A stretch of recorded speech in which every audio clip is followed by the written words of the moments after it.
कसं काय मंडळी, ठरलं तर मग या मालिकेच्या आजच्या गुरुवार 27 मार्चच्या एपिसोडमध्ये काय घडलंय ते जाणून घेऊया. अर्जुन आणि सायली हे प्रियाबद्दल सगळी माहिती गोळा करण्याचं ठरवतात की प्रिया ही खून होण्याआधीपासून साक्षी आणि महिपतच्या कॉन्टॅक्टमध्ये होती का, त्यांना सगळी माहिती पुरवत होती का, आणि यासाठी आश्रमाच्या आजूबाजूच्या लोकांना माहिती विचारायची, त्यांची विचारपूस करायची असं हे दोघे ठरवतात आणि बाहेर जाण्यासाठी तयारी करू लागतात. थोड्या वेळानंतर दोघेही तयार होऊन घराबाहेर जाणार. इतक्यात प्रियाने भडकवल्यामुळे कल्पना ही या दोघांना थांबवते आणि विचारते, सकाळी सकाळी कोठे उंडरायला चाललात? अर्जुन सांगतो, आम्ही आमच्या कामाने बाहेर चाललोय.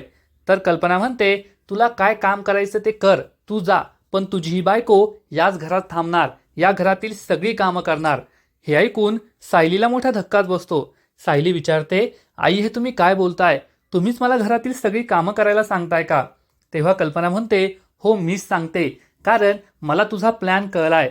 जेव्हा तुझं कॉन्ट्रॅक्ट मॅरेज होतं ना, तेव्हा घरातील सगळी कामं करायची, गोडगोड बोलायची, आणि आता खरं खुरं लग्न झालंय तर बरोबर सगळ्या कामातून अंग काढून घेतलं. स्वतःच्या नवऱ्याचं काम करतेस, नाश्ता करतेस, आणि त्यानंतर काहीच नाही. आमची जबाबदारी कोण घेणार? घरातील सगळी कामं कोण करणार? हे काय लॉजिंग बोर्डिंग आहे का? फक्त राहायला झोपायला यायचं, स्वतःचं बनवून घ्यायचं आणि घराबाहेर उंडरायला जायचं. अर्जुन आणि सायलीला काहीच कळत नाही. अर्जुन म्हणतो, मम्मा हे काय बोलतेस तू? तुझ्या ऑर्डर तर त्या फॉलो करत होत्या ना?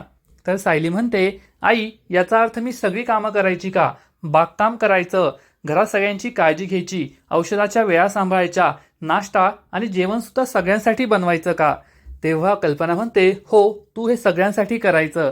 तेव्हा प्रिया ही मनातल्या मनात खूप खुश होते. आता केसचं विसरून जा आणि गाढवासारखी घरातली सगळी कामं करत बस. परंतु सायली मात्र खूप खुश होते आणि आनंदाने कल्पनाला मिठी मारते.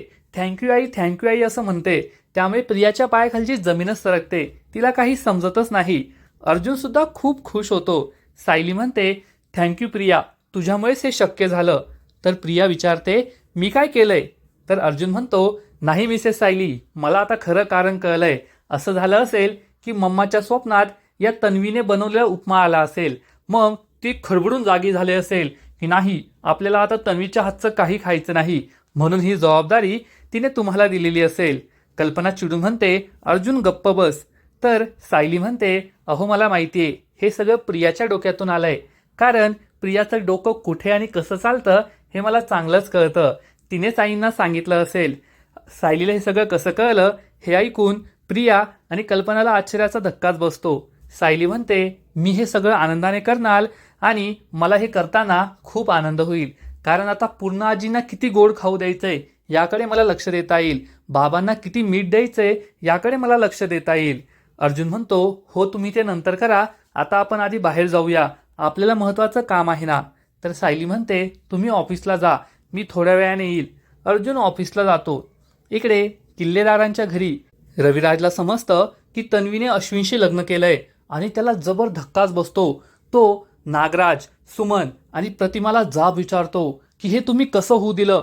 तुम्ही त्या लग्नाला नव्हतात का? तुम्ही या लग्नाला कशी परवानगी दिली? नागराज सांगतो, दादा आम्हाला काहीच माहीत नव्हतं.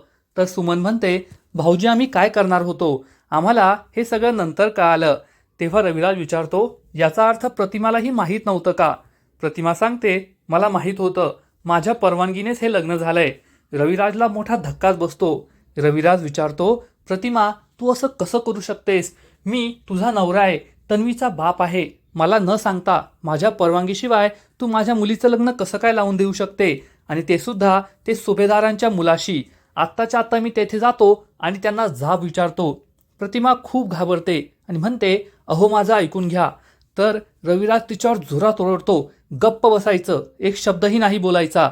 आता मी जे काही करेल ते मलाच माहीत नाहीये. असं म्हणून रविराज हा रागारागाने सुभेदारांच्या घरी यायला निघतो. इकडे सायली ही किचनमध्ये येते आणि विमलला सांगते की आजपासून सगळ्यांचा स्वयंपाक आणि नाश्ता मी करणार आहे. हे ऐकून विमलला खूप आनंद होतो आणि ती म्हणते की अन्नपूर्णा ही पुन्हा एकदा आमच्या स्वयंपाकघरात आलीये. विमल सायलीचं एवढं कौतुक करते. हे पाहून प्रियाचा चांगलाच जळफळाट होतो. तेवढ्यात सायलीचा फोन वाजतो. प्रतिमाने तिला फोन केलेला असतो. सायली फोन उचलते तेव्हा प्रतिमा सांगते की रविराजांना तन्वीच्या लग्नाबद्दल कळलंय आणि ते खूप चिडलेत. रागारागाने तेथे येत आहे, तू सगळं सांभाळून घे. सायली विचार करते आता काय करायचं. जर रविराज काका येथे आले तर ते अन्नपूर्णा आजीवर खूप चिडतील, त्यांना घराबाहेर पाठवायला हवं असा विचार ती करते. तर इकडे अर्जुन हा चैतन्याला सगळं सांगतो की आम्हाला संशय आलाय की खून होण्याआधीच प्रिया ही महिपत आणि साक्षीच्या कॉन्टॅक्टमध्ये असेल, तिने सगळं काही रचलेलं असेल. त्यामुळे आश्रमाच्या आजूबाजूला जी काही दुकानं आहेत, राहणारे लोक आहेत, त्यांची एक लिस्ट बनव. मला सगळ्यांशी बोलायचं आहे, त्यांनी काय ऐकलं काय पाहिलं हे सगळं जाणून घ्यायचं आहे. चैतन्य यासाठी हो म्हणतो आणि हे काम करण्यासाठी तयार होतो. तर दुसरीकडे सायली ही पूर्णा आजीच्या रूममध्ये येते आणि त्यांना सांगते की पूर्णा आजी, ते मोठं मंदिर आहे ना, तेथे आज सत्यनारायणची पूजा आहे, तुम्हाला सुद्धा आमंत्रण आलंय, तुम्ही तेथे जा. पूर्णा आजी चिडून म्हणते मला नाही जायचंय, मी येथूनच नमस्कार करते. तर सायली तिला म्हणते अहो पूर्णा आजी, तेथे तर आज पुण्याहून आचारी मागवलाय, जो सत्यनारायणचा शिरा करणार आहे, पूजेचा शिरा, तुम्हाला आवडतो तसा, बेदाणे घालून साजूक तुपातला. हे ऐकून पूर्णा आजीच्या तोंडाला पाणी सुटतं आणि ती म्हणते ठीक आहे, मी जाते. पूर्णा आजी जाणार इतक्यात रविराज तेथे येतो आणि जोरजोरात ओढू लागतो अन्नपूर्णा सुभेदार बाहेर या, कोठे आहात तुम्ही. रविराजचा हा आवाज ऐकून अन्नपूर्णा खूप घाबरते. पूर्णा आजी ही बाहेर येते आणि विचारते रविराज, तुमचा हा सूर आजपर्यंत मी कधीच ऐकला नाहीये, तुम्ही इतक्या जोरात का ओरडताय. तेवढ्यात कल्पना सुद्धा तेथे येते. रविराज म्हणतो तुम्ही हा माझा सूर आजपर्यंत ऐकला नाहीये कारण आजपर्यंत तुम्ही असं कधी वागला सुद्धा नव्हतात. कल्पना म्हणते भाऊजी, आम्हाला तुमचा राग कळतोय, पण तुम्ही शांत व्हा. तर रविराज चिडून म्हणतो वहिनी, तुम्ही काहीही बोलू नका, मला तुमच्यावर आवाज चढवायचा नाहीये, मला फक्त अन्नपूर्णा सुभेदार आणि प्रताप सुभेदार, अश्विन सुभेदार यांच्याशी बोलायचंय. त्यांनी माझा विश्वासघात केलाय, ते माझ्याशी खूप वाईट वागले आहेत. तेवढ्यात प्रिया तेथे येते आणि म्हणते बाबा, तुम्ही आजीला काहीही बोलू नका, तिची काहीही चूक नाहीये, हा लग्न करण्याचा सर्वस्वी माझा निर्णय होता. तर रविराज म्हणतो तन्वी बाळा, यात तुझी काही चूक नाहीये, तू नाकारला गेल्याच्या दुःखातून कुणाचा तरी हात पकडलास आणि त्याचाच फायदा त्या अश्विनने उचललाय. त्या अश्विनला मी आता सोडणार नाही. तेवढ्यात अश्विन तेथे येतो. अश्विनला पाहून रविराजला खूप राग येतो आणि तो चक्क अश्विनची गसंडी पकडतो आणि त्याला जाब विचारतो तुझी हिंमत कशी झाली माझ्या मुलीला फसवण्याची, तिच्याशी लग्न करण्याची, तू तिचा फायदा उचललाय. सायली ही रविराजला समजावून सांगते तुम्ही असं काही करू नका जे तुमच्या स्वभावाला शोभत नाही, शांत व्हा. रविराज अश्विनची गचंडी सोडतो. अश्विन खूप घाबरलेला असतो.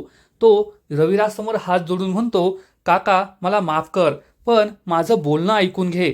रविराज चिडून म्हणतो एक नंबरचा खोटाडा आणि नालायक मुलगा आहेस तू, माझा विश्वासघात केलाय आणि आता माझी माफी मागतोय का. तो तन्वीला जाब विचारतो तन्वी, हे लग्न करण्यासाठी तू कशी तयार झाली.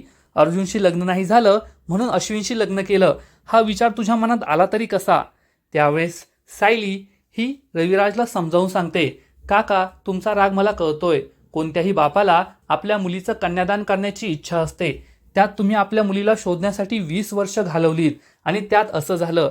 परंतु तुम्हीच विचार करा, अश्विनसारखा चांगला मुलगा तुमच्या प्रियाला मिळू शकला असता का. आणि आता हे सगळं विसरून जा. अश्विन पुन्हा एकदा हात जोडून रविराजची माफी मागतो. झालं गेलं विसरून जाऊया आणि नव्याने सुरुवात करूया असं तो म्हणतो. तर रविराज खूप दुःखी होतो आणि म्हणतो तू तर परका आहेस, येथे माझ्या मुलीने आणि माझ्या बायकोनेच मला फसवलंय, तर तुला बोलून काय फायदा. तेव्हा रविराज हा अन्नपूर्णा आजीला विचारतो कुठे गेली तुमची तत्व, कुठे गेले तुमचे संस्कार, तुम्ही इतकं खोटं कसं काय वागू शकता. अन्नपूर्णा आजी म्हणते मी माझ्या मुलांच्या सुखासाठी हे सगळं केलंय. रविराज म्हणतो बस झाला आता, मी तुम्हाला माफ नाही करणार तर तुम्हाला साफ करणार. हा रविराज किल्लेदारचा शब्द आहे की तुम्ही जे काय केलंय त्याची तुम्हाला खूप मोठी किंमत मोजावी लागणार आहे, खूप वाईट परिणाम त्याचे भोगावे लागणार आहे.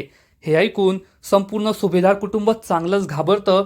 त्यानंतर रविराज हा तेथून रागारागाने निघून जातो. तर अन्नपूर्णा आजीची तब्येत चांगलीच बिघडते. सायली ही रविराजला समजवण्याचा प्रयत्न करते, परंतु रविराज तेथून रागारागाने निघून जातो. पुढील एपिसोडमध्ये आपण पाहू की प्रिया सायलीचा पाठलाग करण्याचा प्रयत्न करेल. मग आता सायली आणि अर्जुन काय करताय हे तिला कळेल का, हे तर पुढील एपिसोडमध्ये कळेलच. परंतु तोपर्यंत ठरलं तर मग या मालिकेचे असेच नवीन नवीन अपडेट्स सर्वात आधी जाणून घेण्यासाठी व्हिडिओला लाईक करा, शेअर करा आणि चॅनलला सबस्क्राईब करायला विसरू नका. खूप खूप धन्यवाद. कसं काय मंडळी,